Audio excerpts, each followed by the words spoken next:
প্রবাসের মাটিতে নিজেদের ভাগ্য বদলের পাশাপাশি নতুন কর্মসংস্থানের সুযোগ তৈরি করেছে বাংলাদেশি উদ্যোক্তারা।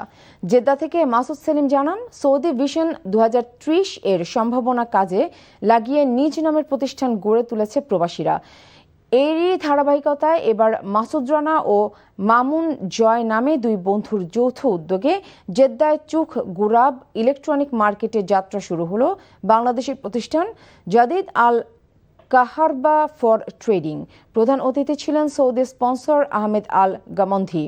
উপস্থিত ছিলেন আব্দুর রহমান আল গামন্ধি, সাইদ আল গামন্ধি, বাসিম আল গামন্ধি, আব্দুর রহিম আল গামন্ধি, রায়হান আল গামন্ধি সহ স্থানীয় নাগরিক ও প্রবাসী বাংলাদেশিরা।